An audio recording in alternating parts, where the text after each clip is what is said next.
नमस्कार दोस्तों, आज हम लोग देखेंगे कि कौन कौन से केस है जिसमें कि इनकम टैक्स का रिटर्न फाइल करना जरूरी होता है, कंपलसरी होता है। यदि प्रीवियस फाइनेंशियल ईयर में आपकी gross total income before deduct 80C से 80U की डिडक्शन, 80C से 80U की डिडक्ट करने से पहले की जो ग्रॉस टोटल इनकम आती है, ग्रॉस टोटल इनकम यानी कि आपकी सभी सोर्सेस से मिलाकर इनकम, चाहे वो इनकम फ्रॉम सैलरी हो, हाउस प्रॉपर्टी हो, कैपिटल गेन हो, बिजनेस प्रोफेशन या अदर सोर्सेस की इनकम हो, सभी इनकम को मिला के जो इनकम आती है, हाँ उसमें से हमको 80C से 80U तक की डिडक्शन को डिडक्ट नहीं करना है। ये जो इनकम आती है यदि वो आपकी बेसिक एग्जम्पशन लिमिट से ज्यादा है तो फिर आपको इनकम टैक्स का रिटर्न फाइल करना जरूरी होता है। और बेसिक एग्जम्पशन लिमिट कैसे है, ये हर साल जब हमारा बजट आता है तो उसमें चेंज हो जाती है, हो सकती है, जरूरी नहीं कि हर साल चेंज हो। तो अभी जैसे बात करें तो फाइनेंशियल ईयर 22 और 23 में ये लिमिट है हमारी 2.5 लाख रुपए की। और यदि आप सीनियर सिटीजन, मतलब यदि आपकी एज जो है 60 साल से ज्यादा लेकिन 80 साल से कम है तो आप पे ये लिमिट जो है वो 3 लाख है। और यदि सुपर सीनियर सिटीजन की बात करें यानी कि जिनकी एज कितनी है 80 से ज्यादा, उनके लिए ये लिमिट क्या है 5 लाख की। मतलब 2.5, 3 और 5 लाख से ज्यादा यदि आपकी ग्रॉस टोटल इनकम है तो आपको इनकम टैक्स का रिटर्न फाइल करना ही है। लेकिन कुछ केस ऐसे भी है कि जिसमें हमारी बेसिक एग्जम्पशन लिमिट जो हमने अभी यहाँ देखी है इससे इनकम हमारी कम है तो हमको रिटर्न फाइल नहीं करना होता। लेकिन कुछ केस ऐसे है कि जिसमें बेसिक एग्जम्पशन लिमिट से कम इनकम होने पर भी हमको इनकम टैक्स का रिटर्न फाइल करना जरूरी होता है। तो चलिए अब हम देख लेते हैं। यदि किसी इंडिविजुअल की कोई असेट्स आउटसाइड इंडिया है तो तब उसको इनकम टैक्स रिटर्न फाइल करना है, चाहे उसकी जो इनकम है वो बेसिक मैक्सिमम एग्जम्पशन लिमिट से कम है। फिर वो जो आउटसाइड इंडिया जो असेट्स है उसने होल्ड की हो या फिर वो उसका बेनिफिशियल ऑनर हो या अदरवाइज वो किसी भी रूप में है, एनी असेट्स, सभी असेट्स इसमें शामिल होगी, including any financial interest in any entity. किसी भी एंटिटी में यदि फाइनेंशियल इंटरेस्ट है वो भी इसमें इंक्लूड होगा। यदि आउटसाइड इंडिया कोई अकाउंट है और उसमें साइनिंग अथॉरिटी है तब भी इनकम टैक्स रिटर्न फाइल उसको करना है। यदि वो किसी असेट्स का बेनिफिशियरी है और वो असेट्स आउटसाइड इंडिया है इंक्लूडिंग फाइनेंशियल इंटरेस्ट, तब भी उसको इनकम टैक्स का रिटर्न फाइल करना जरूरी होता है। ये हम उन केस के बारे में बात करना है कि जिसमें हमको मैक्सिमम लिमिट नहीं एग्जम्पशन लिमिट नहीं देखनी है, हमको रिटर्न फाइल करना ही है। यदि प्रीवियस ईयर में हमने किसी भी एक करंट अकाउंट या एक से ज्यादा करंट अकाउंट सबको मिलाते हुए विद किसी भी बैंकिंग कंपनी या फिर कोऑपरेटिव बैंक में हमने 1 करोड़ या 1 करोड़ से ज्यादा का डिपॉजिट किया है किसमें, करंट अकाउंट में, तब भी आपको इनकम टैक्स का रिटर्न फाइल करना जरूरी होता है।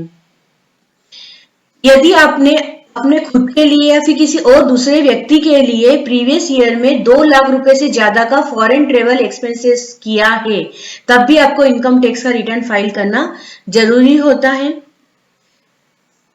यदि आपने इलेक्ट्रिसिटी कंजम्पशन जो है वो 1 लाख रुपए से ज्यादा किया है तब भी आपको इनकम टैक्स का रिटर्न फाइल करना जरूरी होगा।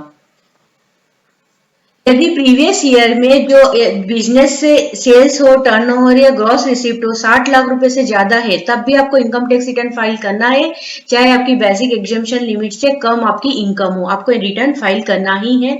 यदि प्रोफेशन है तो फिर आपकी ग्रॉस रिसिप्ट जो है वो 10 लाख से ज्यादा है तब आपको रिटर्न फाइल करना जरूरी होता है। यदि किसी का टीडीएस हुआ है या टीसीएस हुआ है, आपकी इनकम पे टीडीएस और टीसीएस होता है, तो यदि वो टीडीएस या टीसीएस की जो अमाउंट है in the case of person during the previous, पूरे प्रीवियस ईयर में जो टीडीएस और टीसीएस हुआ है वो 25,000 या उससे ज्यादा है, और यदि ये सिटीजन है तो फिर इस केस में वो 50,000 रुपए लिमिट हो जाती है।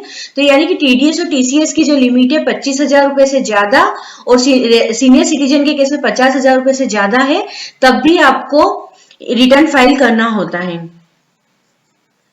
यदि किसी सेविंग बैंक अकाउंट में या एक से ज्यादा बैंक अकाउंट्स में आपने एग्रीगेट डिपॉजिट जो है आपका वो 50 लाख या उससे ज्यादा है प्रीवियस ईयर में तो भी आपको इनकम टैक्स का रिटर्न फाइल करना है। यहाँ पे पहले हमने करंट अकाउंट की बात की थी, यहाँ पे कौन सा अकाउंट है, सेविंग बैंक अकाउंट की बात नहीं, 50 लाख से ज्यादा आपने अगर जमा किए हैं डिपॉजिट तो फिर भी आपको इनकम टैक्स रिटर्न फाइल करना है। यदि आपका कहीं पे टीडीएस टीसीएस हुआ है और आप उसका रिफंड लेना, मतलब आपकी जो इनकम है वो तो बेसिक एग्जाम्पशन लिमिट से कम है, लेकिन अब आपका टीडीएस हो गया है, तो अब उस टीडीएस को आपको रिफंड लेना है। तो उस रिफंड लेने के लिए भी आपको इनकम टैक्स का रिटर्न जो है वो फाइल करना जरूरी होता है। बिना रिटर्न फाइल किए आप वो रिफंड नहीं ले सकते हैं।